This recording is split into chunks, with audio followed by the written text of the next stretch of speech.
Good morning, student. So, in last session, we will discuss about the total fixed cost and total variable cost. So, today in this session, we will discuss the third type, that is what total cost. Now, total cost is nothing but it is an addition of this fixed cost and variable cost. Okay. So, total cost का meaning क्या है? It is a total expenditure made on the various item of cost. Now, various item of cost such as rent, interest, wages, etc. Now यहाँ पे rent, यहाँ पे तीन ही example लिखा. अभी आप सोचो, रेंट कौन सा कॉस्ट है? फिक्स कॉस्ट का एग्जाम्पल है. इंटरेस्ट फिक्स कॉस्ट का एग्जाम्पल है. बट वेजेस किसका है? वेरिएबल कॉस्ट का. In short, total expenditure made in order to produce the product, this is called as what? Total cost. Clear? So total cost of a firm is what? Sum of total fixed cost and total variable cost. यानी addition of total fixed cost and total variable cost, we can get the total cost. In short, कोई भी product produce करने के लिए to type of cost लगता है, fix cost and variable cost. Okay, so दोनों का ऐड करेंगे तो हमें क्या मिल जाएगा? Total cost. So total cost is nothing but total expenditure made in order to produce given level of output. Okay, an example of total cost, rent भी आएगा, वेजेस भी आएगा. ओके, देन सैलरी भी आएगा and power and fuel charges भी आएगा. Depreciation charges भी आ सकता है एंड इंश्योरेंस प्रीमियम भी आ सकता है एंड लेबर चार्जेस और एक्साइज ड्यूटी भी आ सकता है और ट्रांसपोर्टेशन एक्सपेंडिचर भी आ सकता है. This are the example of total cost. So total cost is nothing but addition of total fix cost and total variable cost. So formula of total cost is what? TC is what? Total fixed cost plus total variable cost. Clear? Now ये हम लोग ने explain किया with the help of diagram. x पे again output, y पे cost. अभी आप समझो, टोटल कॉस्ट सबसे ऊपर है एंड टोटल फिक्स कॉस्ट हम लोग ने पढ़ा, it is what? Fix. Total fix cost remain fixed whatever the unit. Variable cost increase with every increase in the output. So दोनों का एडिशन क्या मिल जाएगा? Total cost. Okay, so again मैं आपको एक्सप्लेन डायग्राम ड्रॉ करता हूँ, कैसे ड्रॉ करना है समझना है. ये X axis and the Y axis है. नाउ यहाँ पे आउटपुट होगा, यहाँ पे कॉस्ट होगा, ये आपको पता है ना. ना पहले हम लोग को कौन सा ड्रॉ करना है? Total fix cost. Total fix cost का कंसेप्ट आपको पता है कि आउटपुट 10 हो या आउटपुट 20 हो या आउटपुट 30 हो, the fix cost remain fixed, OF. Clear? Variable cost क्या होगा? As output increases variable cost also increases. Okay, now total cost कहाँ से ड्रॉ करना है? So total cost start from the point F, यहां से स्टार्ट होगा and it keep on increase with every increase in output, that is what? Total cost. क्यों? Because total cost कहाँ से मिलता है? Addition of total fix cost and total variable cost. So total cost always क्या रहेगा? ऊपर जाएगा. Clear? सो diagram देख लो कि in this diagram total cost curve has been obtained by adding total fixed cost and the total variable cost. Now it should be noted that the total cost will not start from point 0 or origin. कि total cost यहाँ से start नहीं हुआ but यहाँ से start हुआ. Why? Reason देखो. This is because even when production is 0, then also there is a compulsory fixed cost for the firm. Thus total cost start from the point F and it increases with every increase in the total variable cost. आया समझ में?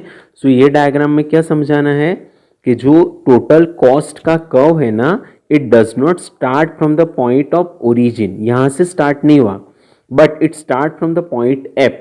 Okay, ना point F ये कौन सा portion है? Fix cost का portion है. Now when there is a zero unit ना, when there is zero unit then also compulsory fixed cost लगने वाला है. क्लियर? तो इसीलिए total cost start from the point F and it keep on increases with every increase in unit. क्यों? Fix cost तो same रहेगा but जैसे unit बढ़ेगा वेरिएबल कॉस्ट बढ़ेगा, वेरिएबल कॉस्ट बढ़ेगा तो टोटल कॉस्ट भी बढ़ेगा. ओके, नाउ आपको एक प्रैक्टिकल एग्जांपल लेके समझाता हूं. सपोज यहाँ पे ये आउटपुट है, आपको अमाउंट लेके समझ में आ जाएगा, और यहाँ पे कॉस्ट है. सपोज ये 0 आउटपुट, 10 आउटपुट, 20 आउटपुट, 30 आउटपुट है, इतना एग्जांपल ले लो। सपोज टोटल फिक्स कॉस्ट, यहाँ पे टोटल फिक्स कॉस्ट लिखता हूँ instead of cost, total fix cost पहले। सपोज 0 यूनिट है, सो एज्यूम 0 पे मेरा 100 फिक्स कॉस्ट लगा, तो 10 पे भी कितना लगेगा, 100 ही लगेगा, 200 पे भी 100 लगेगा, एंड 30 पे भी 100 ही लगेगा। That is what fix cost remain fixed. Now total variable cost, now 0 unit है तो मेरा वेरिएबल कॉस्ट क्या होगा, 0। ना 100 है, जस्ट एज्यूम मेरा वेरिएबल कॉस्ट लगेगा 50 रुपीज। 20 यूनिट पे मेरा वेरिएबल कॉस्ट लगेगा 100 यूनिट, 30 यूनिट्स पे मेरा वेरिएबल कॉस्ट लगेगा 150 यूनिट। तो एडिशन ऑफ दिस हमें क्या मिलेगा, total cost.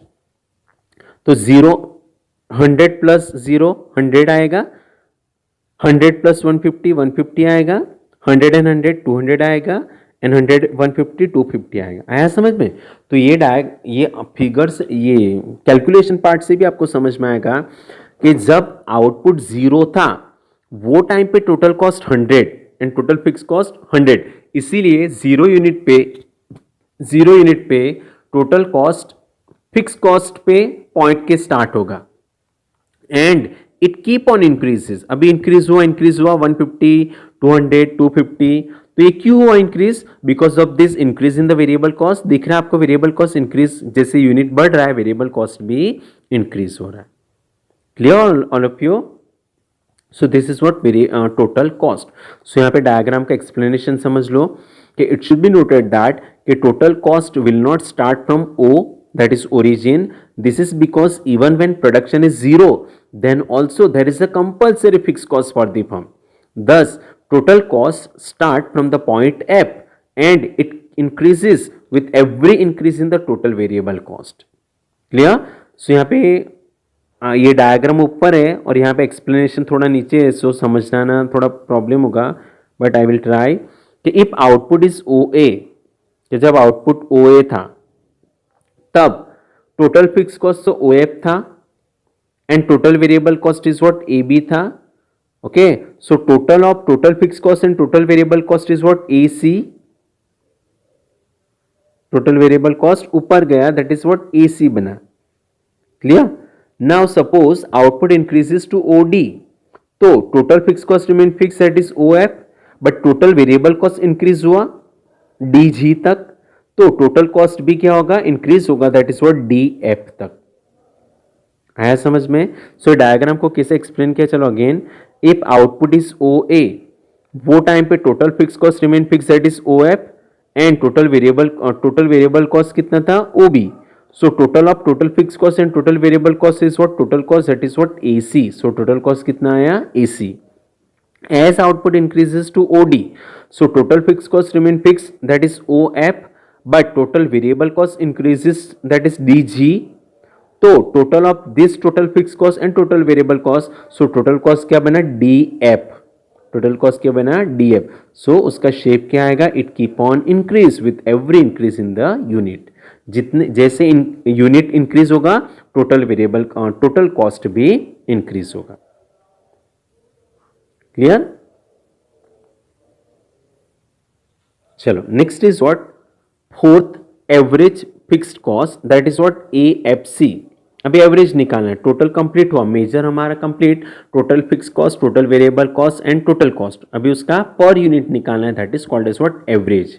So fourth point is what average fix cost. So average fix cost क्या है, are the fix cost per unit of output produce. वो क्या दिखाएगा, per unit of output produce, fix cost per unit of output produce. Okay, so average fix cost is what, total fix cost divided by number of units produce. Now जैसे आपका percentage कैसे निकलता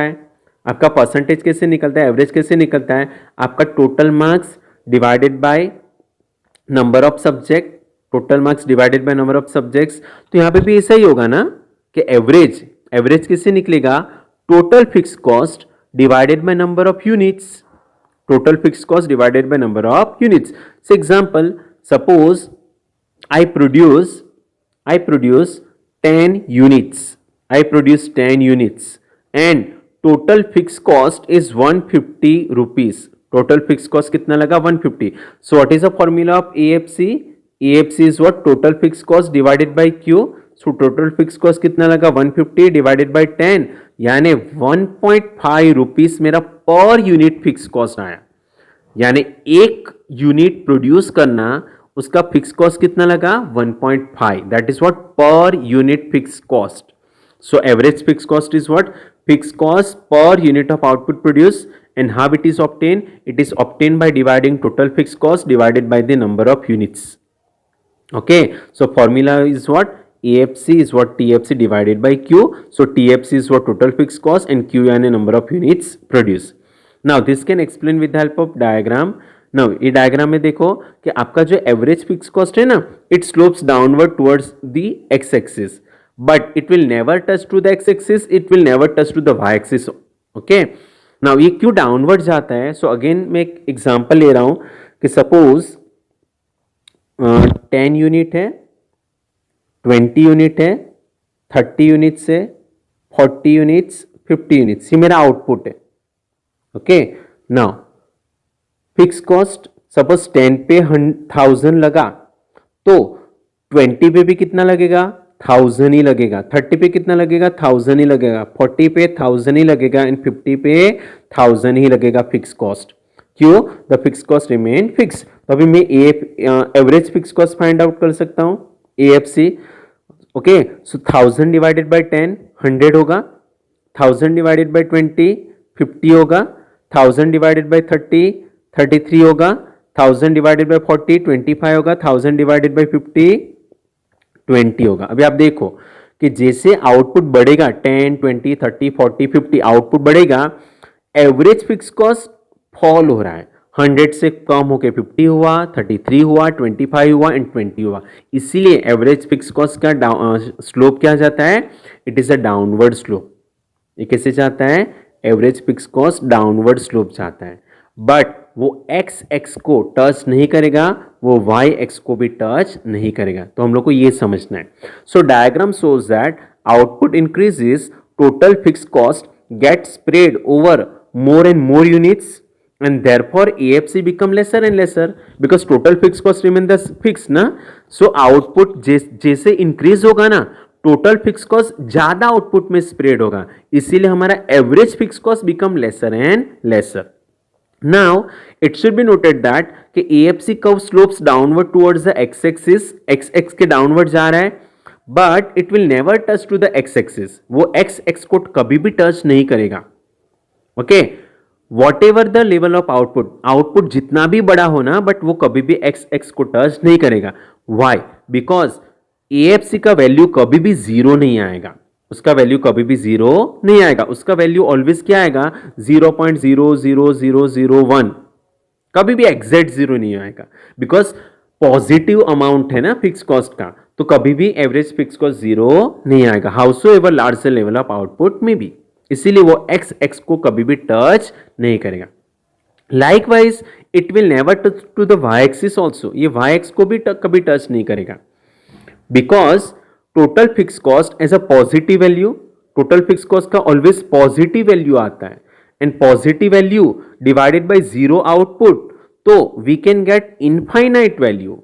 आपको zero value नहीं मिलता, but infinite value, कोई भी positive value को जीरो के साथ डिवाइड करेंगे तो हम लोग को इनफाइनाइट वैल्यू मिलेगी, जीरो वैल्यू नहीं मिलेगी. इसीलिए average fix cost Y X को भी कभी टच नहीं करता है.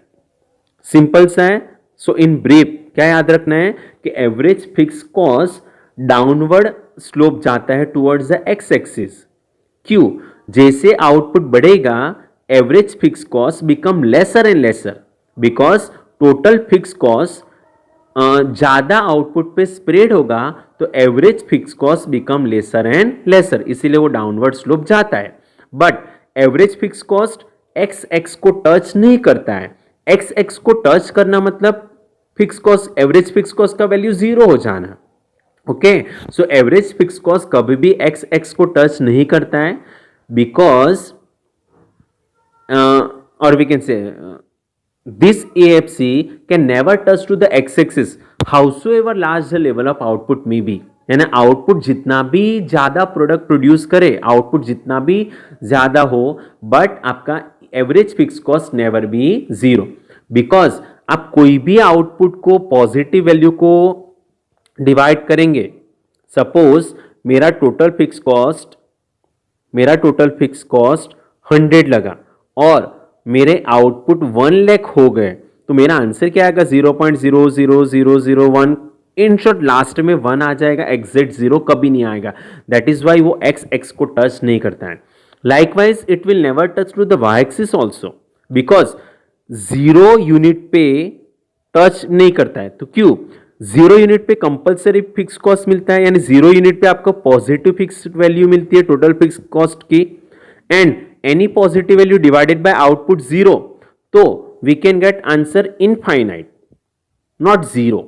इसीलिए वो वाई एक्स को भी कभी टच नहीं करता है. Clear all of you? So ये वीडियो में हम लोग ने 2 कंसेप्ट पढ़ा, that is total cost and average fix cost. So next concept in the next video.